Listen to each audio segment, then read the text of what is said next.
The atomic learning module I completed was the one over tech integration strategies. And so what I'm going to do in this short video is summarize my key takeaways from the module and walk you through a sample lesson. So my first key takeaway from the module is the emphasis on starting with what you know. As an English teacher, this might be a piece of text that you're comfortable with, that you've taught, or this might even be a standard that you're covering or you've covered multiple times and that the students may continue to struggle with. The next key takeaway is using the SAMR model and shooting for the R. Quite often when you're just now starting using or integrating technology, you'll get stuck at the substitution or even the augmentation levels. But really considering and aiming for the R and completing and creating something that totally is redefined and wouldn't even be possible without the technology to support it. Another key takeaway is the Wiggins and McTighe backwards design, understanding by design, starting with the end in mind, so planning backwards. So again, for this sample lesson, my end is going to be the students making inferences. And so how can technology help us achieve that standard or that objective is what I considered. And then the last piece is plan and plan and plan some more. And so in this module is the technology integration checklist. And what I like about this is it really makes you consider all aspects and pieces of the learning cycle and the technology that you can use throughout the entire process. And so it really helps you balance both the technology tools as well as the content or pedagogy. So for my sample lesson, again, we are going to practice making inferences. And so to start the lesson, students would come in and they would come onto the Padlet and they would answer the questions there. So what do you think of the restaurant? How is she feeling? Or what happened before this picture was taken? So again, they can answer the questions or comment to one another. Then what I would do is I would introduce our formula for making inferences, which is text evidence plus background knowledge equals an inference. I would then go to my YouTube channel where I've created a playlist for inferences. And I have two videos here that the ending is not quite what you would expect. And so as, for example, the ice skater is skating, I'll play this one.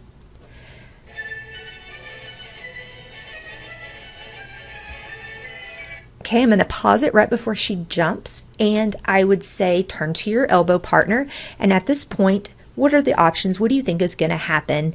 And normally they say, oh, she'll nail the landing, or oh, she might fall, and then I'll finish playing. And of course, it's a silly video, but they didn't quite expect that. But again, we're getting familiar with the formula of text evidence plus background knowledge equals inference. The cheetah one is very similar as well. So I have these videos created on a playlist so I can quickly access those.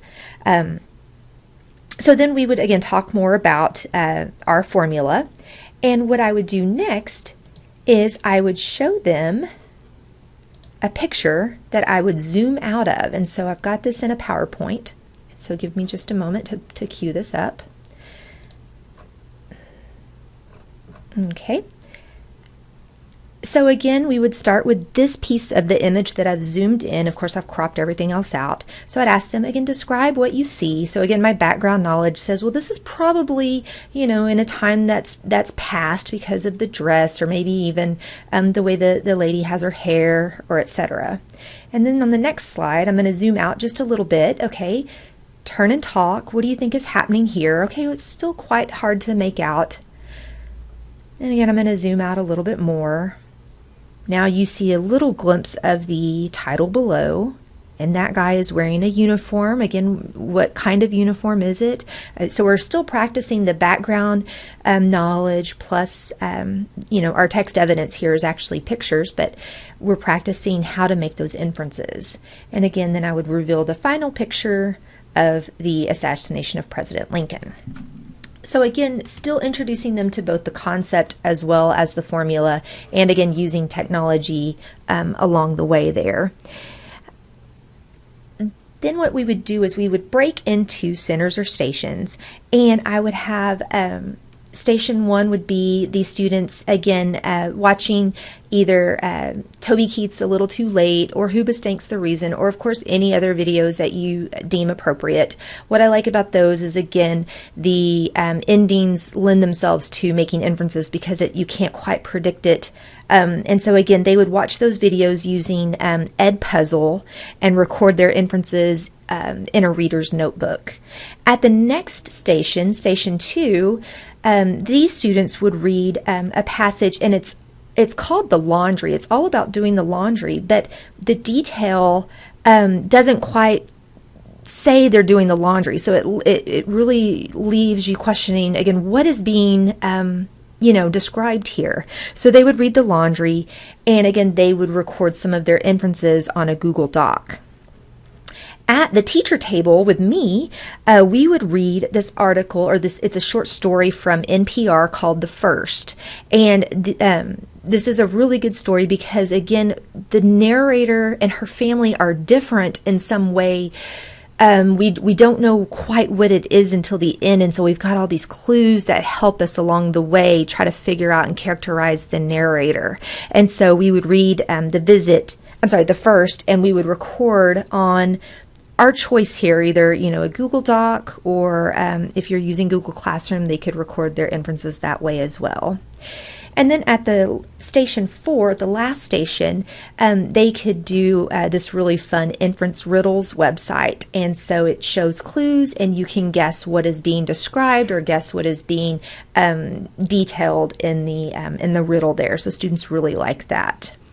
To evaluate or to assess the work, I'm a big fan of Go Formative, and so I would have a passage there and have some star formatted questions and have them again use the writing or the short answer response feature of Go Formative and record their inferences. The next steps, I would have students create a comic, maybe using Powtoon or any of the other comic creator apps, and have them leave the bubbles blank and have students make inferences as to what they were saying to each other or what the characters were doing or saying. So that's my sample lesson, and that is my module from Atomic Learning. If you have any questions at all, feel free to reach out to me. Thank you.